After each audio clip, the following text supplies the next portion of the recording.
Unbreakable was directed by M. Night Shyamalan and it came out in the year 2000, starring Bruce Willis and Samuel L. Jackson. Welcome back to another GeeKlassic review. Today we are reviewing the most underrated movie in Shyamalan's filmography. This review will have spoilers. As always, you are warned. Now, I'll not be the first one to say that Unbreakable came out way before its time, maybe about a decade before it should have come out.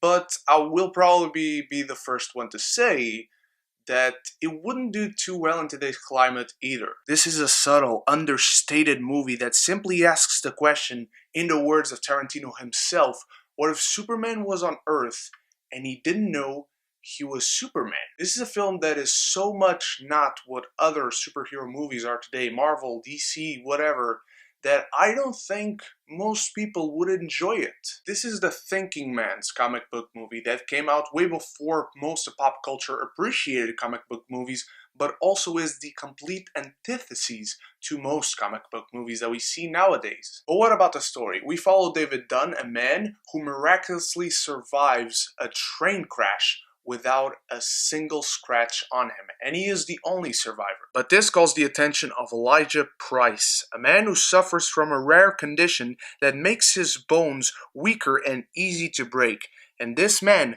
believes that there must be someone in this world that is on the complete opposite end of the spectrum and therefore is stronger and doesn't break easily. There's extremely detailed and intricate craftsmanship on Shyamalan's part in this film, from the defining colors of our hero and villain, green for David, of course, purple for Elijah. In every single piece of clothing, they use the environment around them and their most significant aspects, like David's poncho and Elijah's cane. Shyamalan shoots this movie to look like comic book panels in motion. The colors are like water on screen. The motions of the camera, the tilts, the pans, the zooms, the continuous one-take shots, they all feel like our eyes and head moving as we're reading a comic book, and it just becomes so fluid. It creates for immaculate pacing with all these elements in the film. And the performances are phenomenal. I don't think Bruce Willis has ever been at this level from a dramatic standpoint. The character work behind the scenes was clearly fantastic because Willis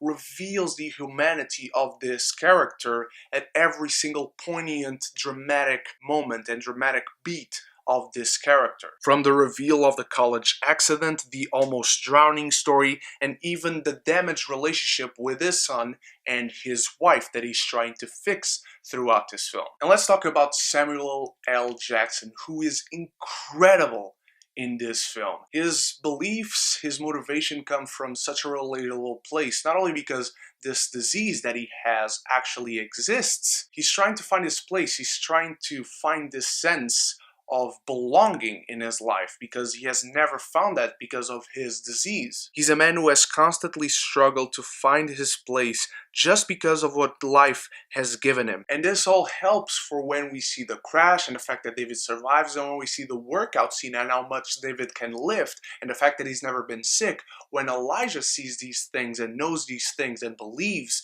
David is a superhero, then so do we. Which is why my favorite scene in this film by far is the scene where David goes to where the people are and he touches all these people and he sees what they have done, what they have seen, and eventually it builds for him to following the orange man to the house where he has entrapped people, and he takes him out and he does his first heroic deed, which is an incredible sequence. From when he falls on the tarp, on the pool, the score keeps building and he goes up again and the shot doesn't cut when he's choking the orange man out. And this, accompanied with the score by James Newton Howard, one of the most phenomenal scores I have ever heard, is incredible. And my second favorite scene in this film is when he shows the newspaper to his kid and he says, "We're right." And this is his first heroic deed. This is what the film has been built up to. He's finally who he is meant to be, and he's finally happy. Because we all know every hero needs a villain, and this is where Shyamalan's classic twist comes in. In this film, just like 99% of every comic book hero, the villain is directly related to the creation of said hero. And Elijah Price asks for a handshake, and David sees what he has done, that he was the one behind all these incidents, not accidents anymore, which is a brilliant, brilliant twist. And it shows us that throughout all this film, we are looking at it wrong. Throughout this film, we didn't see that this was Elijah looking for his opposite. We didn't see that this was Elijah looking for his hero in the sense that he is the villain. This is not a superhero movie. This is a super villain movie. This was always Elijah's film. It was about him finding what completed him, his place, and his place is to be David's villain. He never had a hero before. Now he does. Now he can truly be the villain he was meant to be. Unbreakable gets better and better every time I watch it. It's nowadays a visionary film truly because of when it came out. Unbreakable is a masterpiece on Shyamalan's end. It's a character study and analysis of self-worth, of the human condition. It just branches to all these poignant topics that we don't see in movies and much less in comic book or superhero movies. And for sure, I'm going to give Unbreakable an A+. Now, what did you guys think of Unbreakable? Let me know in the comments below. Let me know which movie do you prefer, Unbreakable, Split, or even Glass if you've already seen it. I'll come back with my review later on after this one. Can't wait to see you there. Thank you so much for watching. You guys are the best. Check out my campaign for Indiegogo to help me make my master's project short film. I hope to see you there in that video and in the next review.